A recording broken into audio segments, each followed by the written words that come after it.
En fait, si tu veux, on peut même aller un petit peu plus Ouais. loin parce que des fois, en fait, ce qu'on fait, c'est que on reçoit des appels d'offres ou des descriptifs de postes qui vont être assez confidentiels côté client. Et ce qu'on va faire déjà en premier temps, c'est voilà, qu'on va les résumer pour que nous, on sache c'est quoi la recherche exactement et c'est quoi les mots-clés à utiliser sur les job boards pour nos recherches. Et pour nous aider aussi, ce qu'on peut faire, c'est qu'on peut écrire des appels des offres d'emploi. Les offres d'emploi vont tout simplement, on va prendre un template assez classique et après, à chaque fois, on va changer, on recherche un développeur full stack, un développeur back-end, un développeur, selon les appels d'offres qu'on reçoit. Donc, on va préparer plus ou moins une petite trame et à chaque fois, on peut la modifier et ça peut nous servir par la suite pour faire même la prise de contact avec les candidats parce que les candidats, on ne peut pas leur partager directement en premier contact la fiche de poste du client parce qu'il y a beaucoup trop de concurrence, parce qu'on ne doit pas non plus communiquer que, par exemple, chez la Société Générale, il y a tel besoin, parce que ça parle beaucoup et ça peut être diffusé. Et même les freelances, ils ont aussi des activités, ils ont des structures, eux, de leur côté. Donc, les informations restent confidentielles. On parle que de secteur d'activité, de stack technique. Même des fois, la localisation, on ne mentionne pas exactement parce que, par exemple, aujourd'hui, si on dit Val de Fontenay, secteur bancaire, tous les freelances ou tous les consultants qui ont un minimum d'expérience en France, ils savent que c'est la Société Générale. Donc, il faut rester quand même un petit peu dans le vague, faire justement cette préparation d'offres d'emploi qu'on peut mettre aussi sur les job boards pour qu'on puisse recevoir aussi des CV qu'on ne voit pas peut-être sur les job boards et qu'on peut aussi partager à travers justement une prospection mailing. Donc ça aussi, ça peut être intéressant. Et quand on va résumer justement le descriptif de poste, on saura, quand on aura les candidats en ligne, on saura exactement c'est quoi, comment on va présenter le projet, c'est quoi le contexte, parce que c'est aussi important, parce que des fois, quand on contacte des candidats, quand on leur dise, bah oui, voilà, ça correspond à votre stack technique, ça correspond à votre profil, à votre spécialité, mais eux, ça leur suffit pas en fait en termes d'informations. Ils ont besoin de plus d'informations pour comprendre, pour avoir un intérêt. Parce qu'aujourd'hui, par exemple, un développeur PHP Symfony, il va recevoir une vingtaine d'appels ou une trentaine d'appels par jour. Si on ne peut pas lui communiquer le nom du client, si on ne lui donne pas plus de précision par rapport aux enjeux, aux challenges qu'il va avoir ou le projet en soi, qu'est-ce qu'il va faire au quotidien, il ne va pas spécialement donner beaucoup d'intérêt.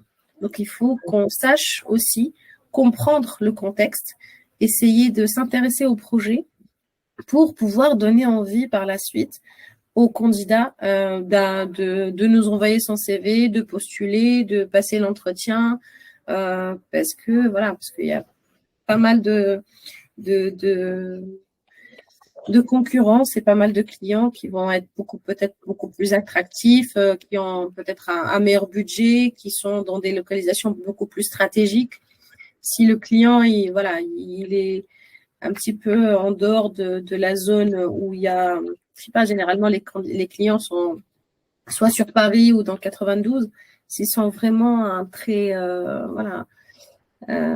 peu loin de ces zones-là, ça va être un peu plus compliqué de donner envie, en tout cas de motiver les ingénieurs pour aller chez ce client. Donc, au moins, il faut maîtriser et comprendre c'est quoi le projet, les grandes lignes, hein, c'est le côté fonctionnel, c'est pas spécialement rentrer dans le détail technique, mais c'est, je sais pas, hein, c'est pour participer à un projet de refonte d'une plateforme qui travaille sur la mobilité.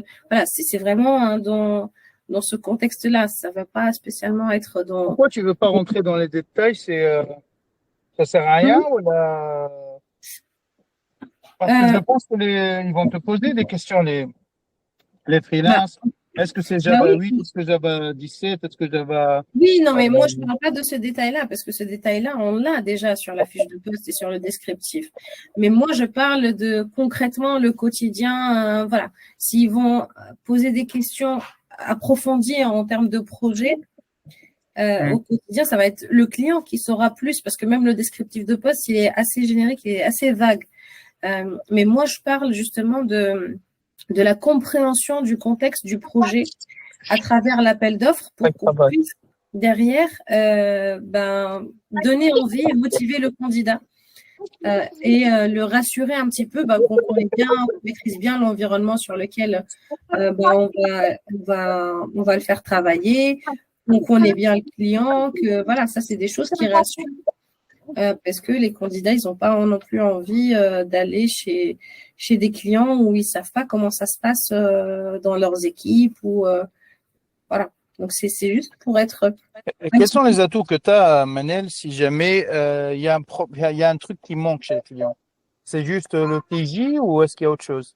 Si le client est loin, si la techno n'est pas récente, est-ce que En fait, c'est mort dans l'œuf ou est-ce que tu peux plaider, Manel, le truc? non, mais après, forcément, en fait, chaque client, il sait c'est quoi ses points forts et ses points faibles.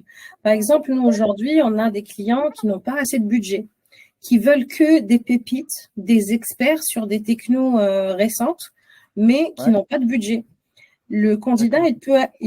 il est certain de pouvoir trouver minimum 100 à 150 euros de plus chez un autre client. Sauf que, en fait, ce qui les motive pour aller chez ce client en particulier, c'est que le client il s'est dit moi je veux que les pépites, je n'ai pas de budget, donc ce que je vais faire, c'est que je vais les autoriser à faire du 100% télétravail. D'accord. Donc j'ai pas de budget, mais par contre, sachez que vous pouvez travailler Je joue le où jeu. vous Ouais, voulez. d'accord. Donc et en Mais fait toi, ça, à ton niveau, t'as une marge de manœuvre, tu peux faire des choses ou pas? Genre, sur je sais pas, tu lui dis voiture de fonction. C'est quoi les marges de manœuvre que tu peux avoir, toi, indépendamment du client? Est-ce alors que tu as des carottes, tu as quelque chose que tu peux en fait, proposer pas pour combler le pas truc? spécialement une voiture de fonction, mais après, ça dépend si c'est un interne ou si c'est un externe, pour qu'on puisse Là, on justement… parle surtout des externes, hein, Là, les des externes, il n'y aura freelances. pas du tout de voiture de fonction, mais par contre, on peut par exemple prendre en charge les quelques frais, les frais de déplacement, on peut prendre en charge les frais d'hébergement, D'accord. on peut facturer, je sais pas, des frais kilométriques alors qu'il n'a pas de… Voilà, on peut s'arranger avec le D'accord. candidat. Donc, il y a quand même quelques leviers. Oui, oui, Euh, forcément, il y a toujours des petites solutions pour attirer plus, mais après, ça dépend aussi du candidat. Si on est sûr que c'est vraiment une pépite, oui, on peut lui donner un petit peu plus qu'il gagne. On peut jouer sur la tarification. On peut jouer sur la partie télétravail parce qu'aujourd'hui, c'est le C'est nerf de vraiment guerre. la carotte, ouais, c'est Ouais. ce qui marche, Oui, oui, oui, parce qui est que les cherché candidats, par tout le monde. ils peuvent refuser une mission parce que, en fait, juste pour un jour de plus en télétravail. Ouais, s'il y a Euh, 3 jours au lieu de deux, d'accord. voilà, donc ça, c'est des choses qu'on arrive à négocier, que ce soit côté client ou côté candidat. Après, oui, il y a pas mieux que la tarification pour Ouais. négocier. Ça résout ouais, toutes les missions Ah bah, ça deviennent résout belles, tous les quoi. problèmes. Ça résout tous les Ouais. problèmes. Direct. Ok. Est-ce qu'il y a est-ce qu'il y a des délais? Est-ce qu'il y a des candidats qui demandent des réflexions ou qui veulent vérifier quelque chose? Comment se passe la mécanique de je t'ai appelé et je dois te praiser entre je t'ai appelé, je dois te praiser et j'ai eu la réponse, tu dois commencer. C'est quoi les boulots d'étranglement? Ou est-ce que il y a un stress côté recruteur, côté commercial? Alors, il y a un stress et c'est là. Moi, je connais un stress, par exemple. C'est bon, tu as signé, il commence demain. Mm, 10 heures, il n'est pas encore là. Là, mm. tu as une chance sur deux que, en fait, il t'a planté, en fait. Oui, Moi, je oui, le mais vois ça avec beaucoup de commerciaux. C'est que le ouais, jour de la mission, il n'y va pas. ouais.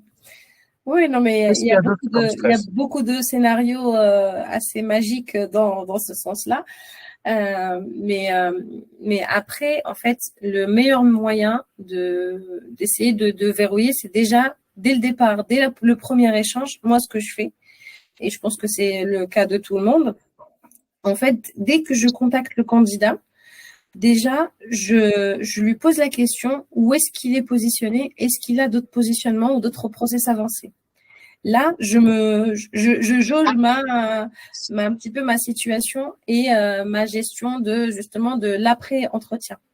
Donc, si il vient Mais tout juste, qu'est-ce qui te garantit qu'il va te dire la vérité? Il peut ça te veut dire. dire non, j'ai rien. Bah, j'ai Non, rien non, mais d'autre. J'ai que vous. non, Ouais. non.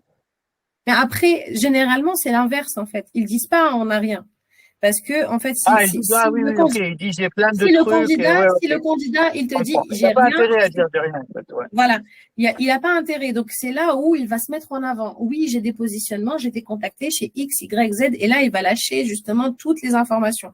Donc, cette question, elle est super importante. Déjà, pour savoir, nous, au niveau de notre process, est-ce qu'on sera à temps? Est-ce que le client, il va être réactif? Ou est-ce qu'il faudra qu'on mette la pression pour que le client, fasse vite Ouais. pour justement le Parce que présenter le et tout. gars, Voilà, il peut partir ailleurs, quoi. il a 10 000 process.